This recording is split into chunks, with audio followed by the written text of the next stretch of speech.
What's going on, change makers, and welcome back to Power to Change Digital, where we hope to show you all that God's doing across our many different strategies here within Power to Change in order to help people encounter Jesus today, impact Australia tomorrow, and reach the nations for eternity. Special thanks to our sponsor today, Mr. Grumpy's Cafe. They're right down the road from headquarters, supplying all of our caffeine needs. If you work in headquarters in Melbourne, please go support them. Local business. They're not really sponsoring us. But hey, we got Kevin Wong with us today. You're going to tell us about your life, about campus ministry, about what you do, all the things. And so I don't actually know that much about your personal life. I'm going to pry a whole lot. So get ready. Great. Yay, being in front of the camera. How much do you think people actually know about your private life? I don't think there's a whole lot. Like, I don't hide my private life, but I don't think a lot of people know about me. Fun fact, something I learned recently. You box. I do box. Yes, I did pick that up recently. I didn't know that. Yeah. Okay. Just a recent new hobby, just to continue getting exercise in. But it's nice to punch things when you can, right? Like, Till your knuckles bleed, right? Yeah, that's great. totally a thing. Yeah, so don't muck around, I guess. It's oddly satisfying. You clearly box too, so it works. Oh, man. So today, yes, like I said, we have Kevin Wong with us. And Kevin, tell us a little bit about yourself. Let's start with what do you do for work? What is your job title? And how did you even get involved with Power to Change? Just a quick summary of your story. Yeah, that's a very big question though. So what's the meaning of life while you're at it? 42. Man. Come on, man. How did you not know that? Thank you. Yes. Thank you.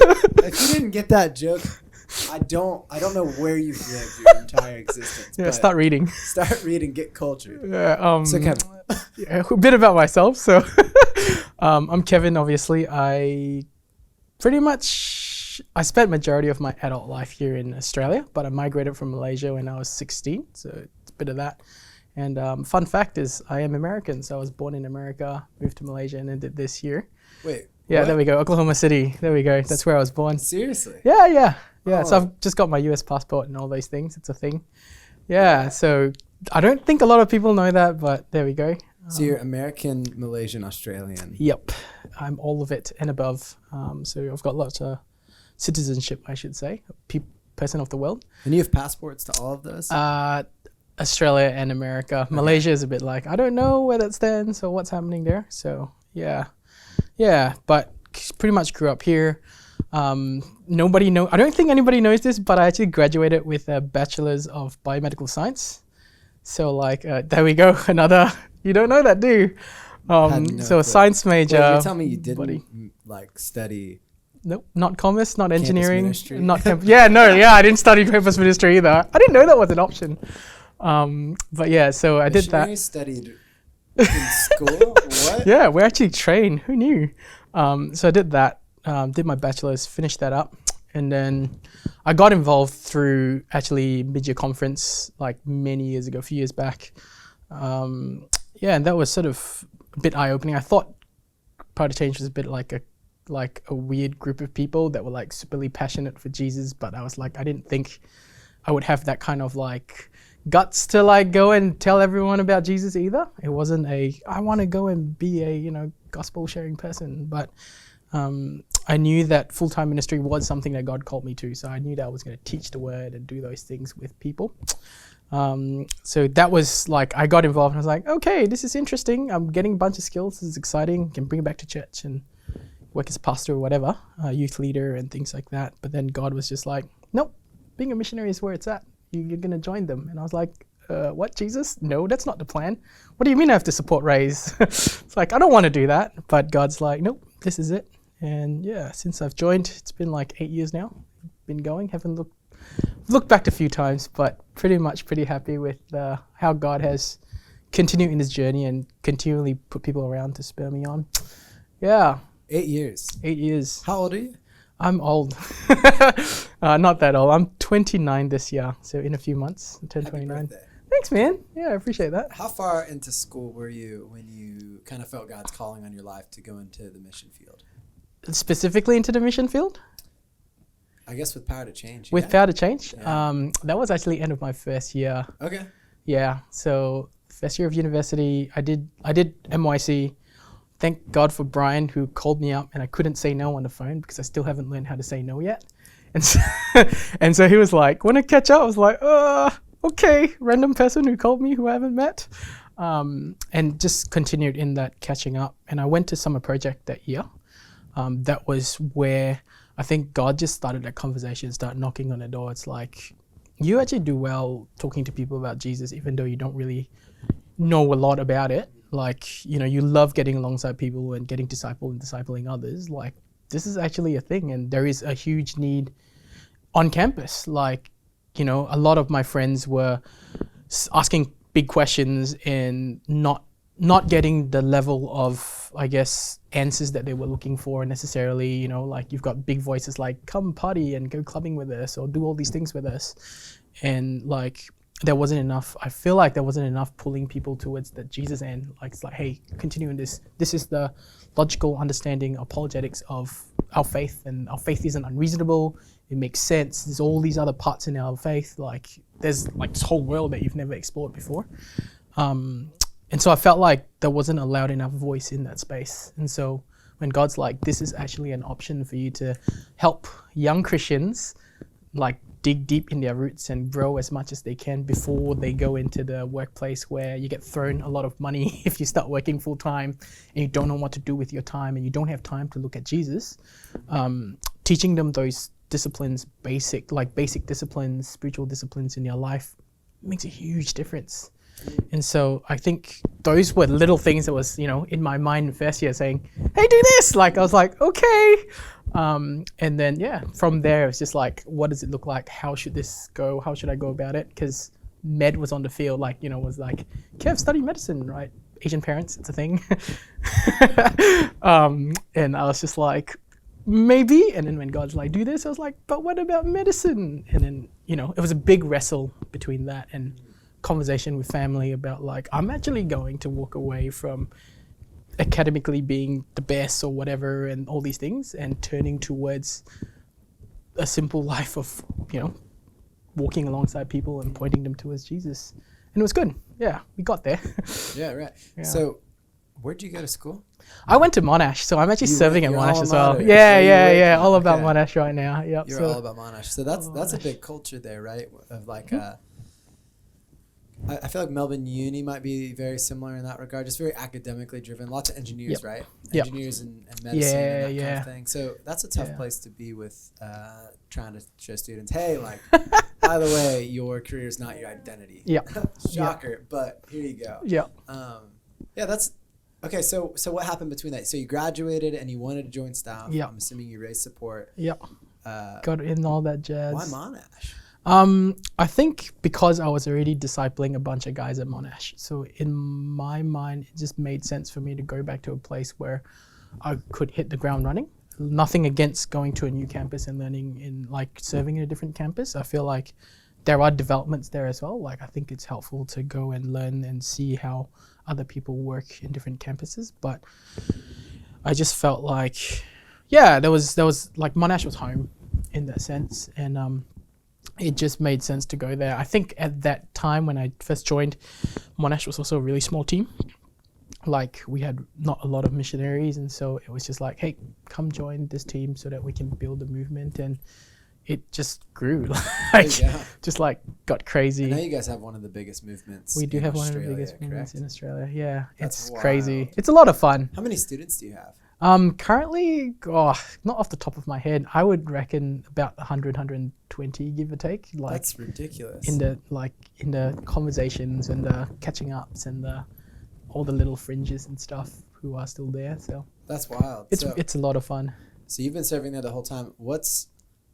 I guess for anybody who doesn't know, what does serving as a missionary with Power to Change look like for you? I realize that missionary with Power to Change has a lot of different roles and titles and all that. But what's the life of Kevin as a missionary for Power to Change? That's a very interesting question because it's shifted over the years. So I do wear a lot of hats, and that's been a fun little journey. But really, the passion of the job or the work really is getting to meet students, getting to know who they are, where they're at, and then sort of journeying alongside them. So one of the joys I have is sitting down with a student an hour a week. More than that, unofficially, but officially sitting down with them and just talking about life, getting them to read the Bible together, and learning what God has to say to them and all these things, and teaching them how to dig God's word.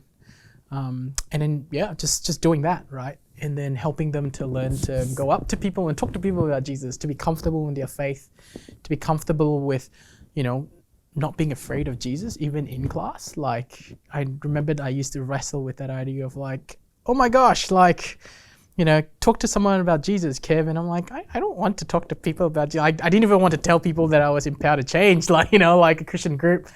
And now you're teaching people how to evangelize. That's it. Crazy. It's crazy. Like, God's humor is great. Yeah. He's funny. That's it. But the best part is don't do what I do most of the time, right? It's like, this is the mistakes I've learned and this is what you do. But it's crazy because a lot of my friends have been really encouraging, even non-Christian ones who, the close friends that I catch up with, and they're like, it's crazy what you do, Kev. Follow your passion. It's a good thing. And every day I get to, not every day, but every now and then, I think once every 6 months, I catch up with this one guy and we talk about faith, politics, and all these other stuff. And it's like one of the joys of my job allowing me to do this, because it's part and parcel of my job. That's wild. Yeah. And so week to week, so you'll be in discipleships with people. You have a weekly meeting, correct? Weekly meeting, yep. You'll have Bible studies that you run. We lead prayer groups, like an hour of prayer, half an hour now. Bible, a lot of administration work as well. Nobody likes to hear that, but it's true. You spend hours just pouring in front of the Bible, sitting down and reading the word, so you know the word, so that you can teach it. Making sure you're not teaching wrong things. Like, heresy is a bad thing and we don't want that. So a lot of reading. I am also studying in Bible college. So I spend half my time sort of learning all those things and, digging into writing essays and fun little essays to write about, whatever about Jesus or about some person in history. That's how you know a good teacher is when they're also a student. So always a student there. Yeah. Always a student. Always a student. So you've had a lot of experience within Power to Change. You've been a student in Power to Change at Monash. Now you're on staff. You've probably gone on some summer missions with Power to Change, led some summer missions. Yep. You've seen a lot of things. So this is my big question for this whole topic. Love the big questions. Big question. Why on earth is campus ministry important?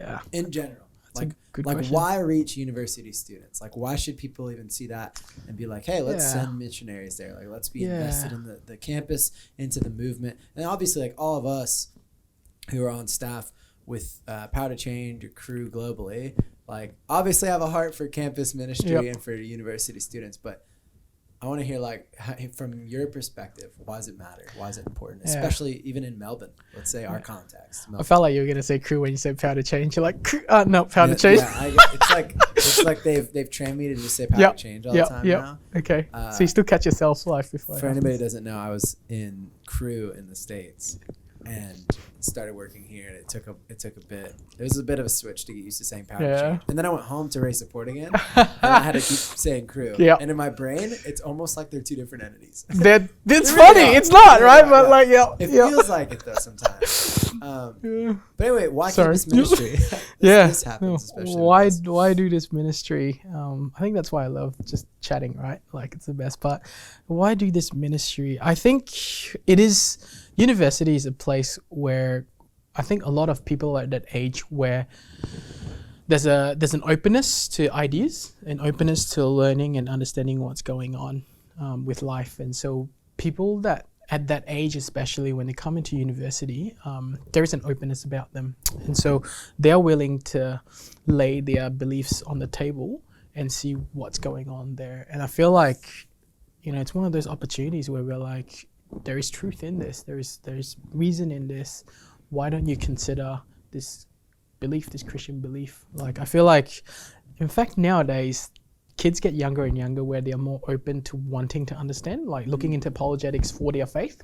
But I still feel like it's a place where, honestly, teenagers aren't as emotional as they used to be.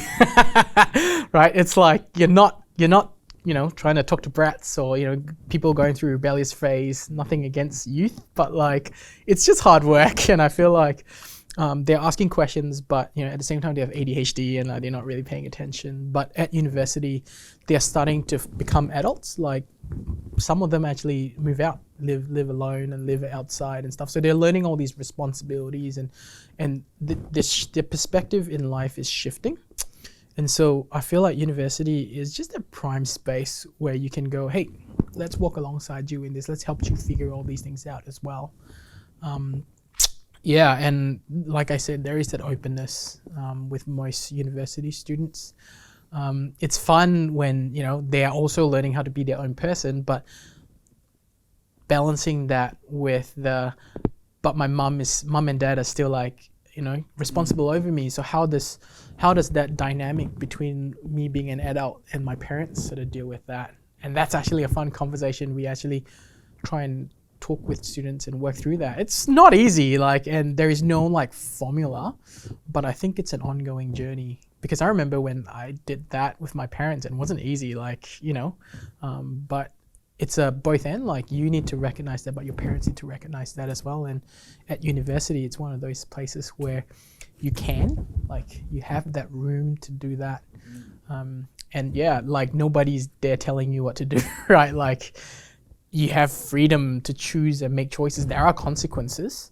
But there is that freedom for that. And I feel like that's one of the reasons why I do that. And even talking to a lot of my partners, ministry partners and stuff like that, and a lot of them have been impacted by university ministry back in the other day, right? It's made a huge difference. Back. Yeah, that's it. Yeah, that's it. This isn't a new thing. It's not a new thing. It's funny, isn't it? But yeah, it's just, they always have all these awesome stories, and just then asking them how they've grown and how they've gone from there to here now, and they're all champions of the faith, That's amazing. Off going, doing crazy things for God, and you're like, wow, and they're like, that's pretty much what God has done. And if you follow that train, all the way back to where it started, it's university ministry, and in that time, so that's amazing. Obviously, crazy. Worth laying down. Really, I mean, you could have been making so much money. All of the money. Had a really successful career in medicine, I'm sure, and all that. But God called you into this full time, and it's not that.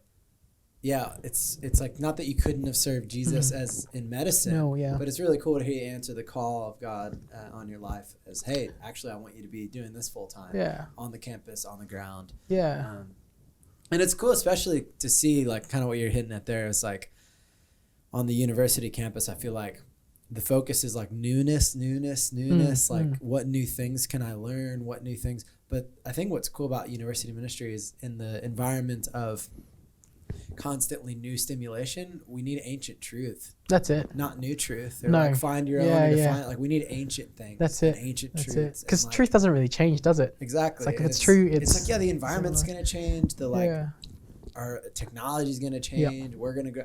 But it's so cool that kind of what you were saying there, some of your ministry partners, years and years ago, that's it. We're doing the same thing. And it's maybe the tactics have changed a little bit. Yep. Maybe the direction of things a bit. But man, the truth, it's God's truth remains the same. The gospel stays the same. It's unchanging. He's unchanging. And that's beautiful to see play out. And how stories like you, where it's I was going this way and then God just pulled me this way, are so just common in the kingdom. Mm-hmm. It's actually hilarious. It's crazy, isn't it? I had this whole vision for my life. My parents had this vision for me, but then God. It's but God. I don't know. I think Ephesians 2. But God being rich in mercy. Yeah. It's you're going this way, this way, this way. It's not quite. Come back, Kev. We got better plans. Yeah. That's beautiful, man. Well, thank you so much for answering that call. You're right. For being here. And I guess to close out, is there any encouragement that you'd have for anybody who is maybe a student who wants to get involved with campus ministry, or even somebody who just doesn't understand why this is an important work? Maybe they're watching this and they're like, man, Kevin, you messed up, dude. You could have gone down that medical path and just had what the world sees as success and whatever, but God had another plan for you in mind. Do you have any encouragement for them last minute? Yeah, that's a good question. I think probably the biggest thing is just to follow that road, like wherever God leads. It's hard, and people will always ask questions and like, you know, make you second guess and stuff like that. But if you're a Christian, do this in prayer. Just constantly come back to God, asking God for that, and talk to others. Like, don't just talk to one person, but actually chat with a whole bunch, as many people as you can, and you know, pray about it. Ask people to pray about it if you're passionate, or if you're unsure, and yeah, just continue in that. But also, like, the best thing really is to dig deep. Like, we try and look for answers everywhere else but God. And I feel like if you're really trying to follow God and you're trying to pick up your cross and follow him, then you should ask him how you can do that. And sometimes he's like, do this. Sometimes he's like, he doesn't even give you an answer. But you just know, like, it's just like, obviously this. And so, yeah, I think the best way is just to just grow in your faith by reading his word, praying, and then just taking those steps. And honestly, if you go like way too off track, God will always come you back, right? It's like, oh, that's too much now, Kev. Like, nudge the other way and, you know, come back the other way. So I want to encourage you to just do that. Like, get involved, man. Like, you only have this for like 3, maximum like 5 years for the length of your degree. And so if you're off, like, should I get involved? I don't have much time. Like, try and find time and just make friends, because, you know, that's where it's at. Like, I have so many friends from when I was at uni doing this, like, and we still hang out, we still chat, we still catch up, and that's awesome. So yeah, I would say get involved, do that. Yeah, It's beautiful, man. you won't regret it. Well, thanks for the encouragement. Thanks again for telling us a bit of your story and letting us in on some details that I didn't know about you. Maybe a lot of people didn't know about you.